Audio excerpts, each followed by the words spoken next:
پیارے بھائیوں،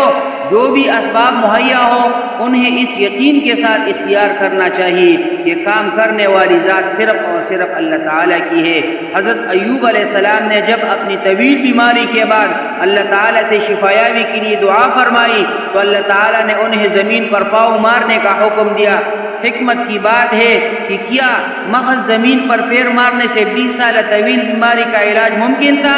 لیکن انہوں نے بغیر کسی شک کے حکم الہی کی تعمیل کی اور سبب کو اختیار فرمایا۔ نتیجتاً ان کی پیر مارنے سے زمین سے چشمہ پھوٹا، جس کی پانی سے غسل کرنے سے حضرت ایوب علیہ السلام کی بیماری دور ہو گئی۔ پیارے بھائیوں، اس واقعہ سے معلوم ہوا کہ اللہ تعالیٰ چاہتے تو اپنی ارادہ سے بھی حضرت ایوب علیہ السلام کو شفا دے سکتے تھے، لیکن چونکہ دنیا دار الاسباب ہے تو اس لیے انہیں حکم ہوا کہ چاہے وہ زمین پر پاؤں مارنے جتنی ہی صحیح لیکن حرکت ضرور کرے۔ اور یہ بھی علم ہوا کہ اللہ تعالیٰ کی قدرت اور حکم سے کمزور اسباب کے باوجود کسی بڑی سے بڑی چیز کا بھی وجود ہو سکتا ہے۔ پیارے بھائیوں، یعنی اسباب تو ہمیں اختیار کرنی چاہیے، لیکن ہمارا بھروسہ اللہ کی ذات پر ہونا چاہیے کہ وہ اسباب کے بغیر بھی چیز کو وجود میں لا سکتا ہے، اور اسباب کی موجودگی کے باوجود اس کے حکم کے بغیر بھی کوئی چیز وجود میں نہیں آ سکتی۔ پیارے بھائیوں، آپ دیکھو حضرت ابراہیم علیہ السلام کو جلتی ہوئی آگ میں ڈالا گیا، جلانے کے سارے اسباب موجود تھے، مگر حکم خداوندی ہوا کہ آگ حضرت ابراہیم علیہ السلام کے لیے سلامتی بن جائے، تو آگ نے انہیں کچھ بھی نقصان نہیں پہنچایا، بلکہ وہ آگ جو دوسروں کو جلا دیتی ہے حضرت ابراہیم علیہ السلام کے لیے ٹھنڈی اور سلامتی کا سبب بن گئے۔ اسی طرح حضرت اسماعیل علیہ السلام کی گردن پر طاقت کے ساتھ 30 چھری چلائی گئی، مگر چھری بھی کاٹنے میں اللہ کے حکم کی محتاج ہے۔ اللہ نے اس چھری کو حضرت اسماعیل علیہ السلام کی گردن کو نہ کاٹنے کا حکم دے دیا تھا، لہذا باوجود اسباب کے چھری ان کی گردن کو نہیں کاٹ سکی۔ پیارے بھائیوں، منشاء شریعت اور حکم الہی کے عین مطابق ہے۔ نبی کریم صلی اللہ علیہ وسلم نے اسباب و وسائل کو خود بھی اختیار فرمایا اور اس کا حکم بھی دیا، لڑائی ہو یا کاروبار، خانگی معاملات ہو یا حکومتی، ہر کام میں حسب استطاعت اسباب کا اختیار کرنا لازم ہے۔ جائز و حلال طریقہ پر اسباب و وسائل کو اختیار کرنا، پھر اللہ کی ذات پر کامل یقین کرنا توکل علی اللہ کی حقیقی روح ہے۔ اگر توکل علی اللہ کا یہ مطلب ہوتا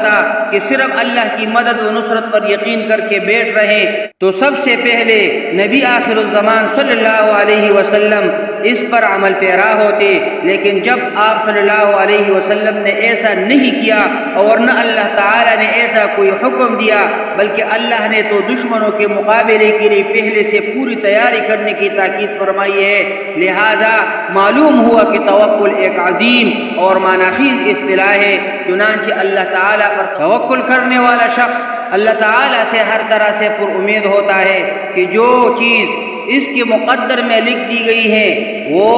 اس سے چھوپ نہیں سکتی، کیونکہ اللہ تعالیٰ کے فیصلوں میں تغیر و تبدل نہیں۔ توکل کرنے والا شخص سچے دل کے ساتھ تمام امور کو چلانے کی نسبت اللہ رب العزت کی جانب کرتا ہے۔ مشکل کشائی اور حاجت روائی صرف اللہ تعالیٰ کے اختیار میں سمجھتا ہے۔ اللہ تعالیٰ کے وعدوں پر مکمل یقین رکھتا ہے کہ تمام معاملات اللہ کے سپرد کرنے سے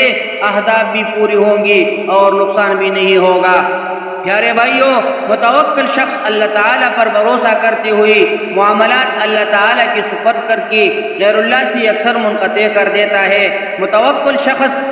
نفع حاصل کرنے کی قوت اور نقصانات سے بچنے کی ہمت صرف اللہ تعالیٰ سے مانگتا ہے، کیونکہ اللہ تعالیٰ ہی تخلیق و تدبیر، نفع و نقصان، عنایت اور محروم کرنے کا اختیار رکھتا ہے۔ وہ جو چاہتا ہے وہ ہو جاتا ہے اور جو نہیں چاہتا وہ نہیں ہوتا، لہذا جو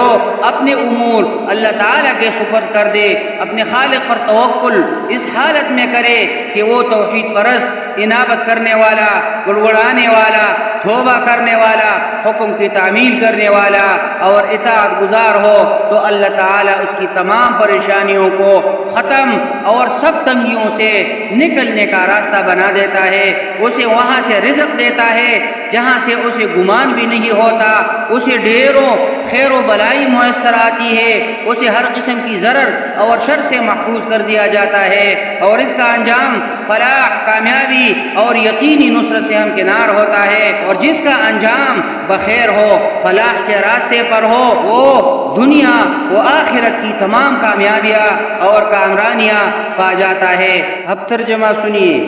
حضرت عمر ابن خطاب رضی اللہ تعالی عنہ